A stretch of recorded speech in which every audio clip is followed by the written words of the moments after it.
Ya, kembali di Market Bus dan kita akan simak terlebih dahulu agenda-agenda ekonomi dari beberapa negara, misalnya dari Inggris, hari libur Bank Inggris Raya, kemudian juga dari Filipina ada Hari Pahlawan Nasional, dari Malaysia ada IHK Malaysia, dan dari Vietnam ada IHK Vietnam, dari China ada data mengenai profit industri Tiongkok year on year di bulan Juli.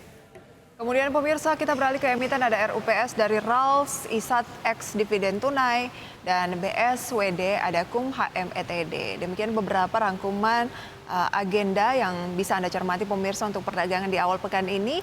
Dan untuk membahas pergerakan IHSG dan sentimen apa saja yang mempengaruhi, sudah tersambung melalui video conference bersama dengan Mas Mino, Equity Analis PT Indo Premier Sekuritas. Selamat pagi Mas Mino. Selamat pagi Mbak Prisa. Apa kabar, Mas?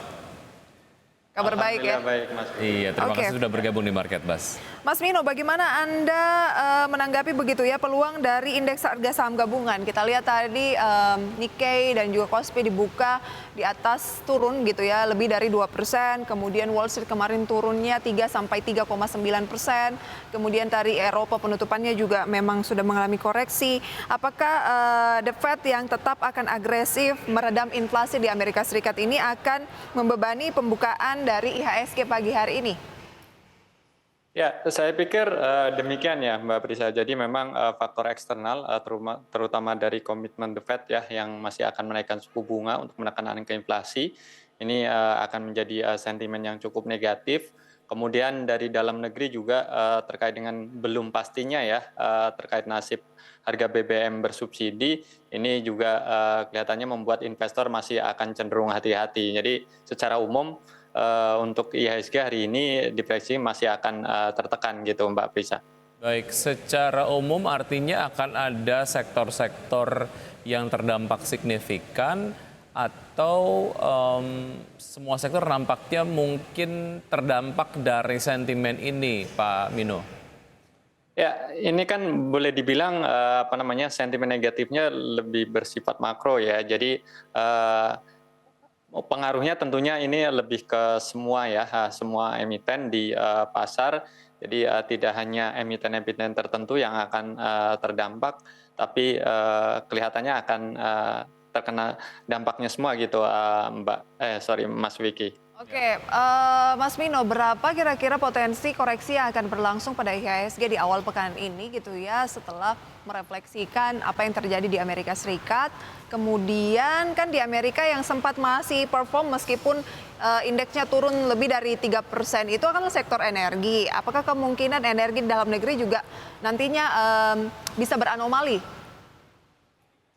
Ya, kalau untuk berapa persennya mungkin agak susah ya diprediksi, tapi kelihatannya tekanannya cukup besar. Kemudian kalau dari sisi sektoral sendiri ya, sebenarnya kalau untuk sektor energi sendiri di market kita ya ini boleh dibilang kinerjanya justru masih cukup positif ya. Minggu lalu di mana hampir semua sektor ya, semua sektor itu melemah, tapi sektor energi masih berpeluang menguat. Nah, saya pikir dengan melihat historical seperti itu dan potensi komoditas batubara yang masih cukup baik untuk harga sektor energi mungkin tidak akan terlalu tertekan ya, walaupun tidak terlepas dari sentimen negatif dari eksternal gitu. Oke, Mbak jadi Prisa. menurut Mas Wino, tekanan juga bisa saja berlangsung pada saham-saham sektor energi tetapi tidak tersedalam sektor lain gitu ya?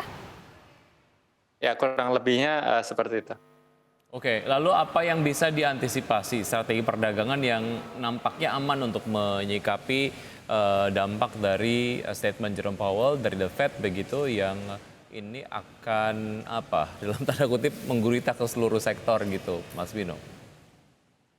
Ya, ini sebenarnya pernyataan dari Jerome Powell sendiri sebenarnya bukan sesuatu yang baru sebenarnya ya, karena kalau kita ikuti ya, ini kan memang tujuan dari The Fed itu akan membawa inflasi ke level target mereka, yaitu di kisaran 2%-an gitu. Dan saat ini kan masih di angka 8,5%. Artinya memang sebenarnya ya The Fed otomatis pasti masih akan menaikkan suku bunga ya, walaupun ya kita tahu tadi malam pernyataan dari Jerome Powell itu membuat market di Wall Street cukup tertekan. Nah, untuk menyikapi itu saya pikir untuk market di dalam negeri ya, ini kan baru kali pertama ya, boleh dibilang sentimen eksternal negatif yang cukup besar. Saya pikir mungkin lebih baik wait and see aja dulu.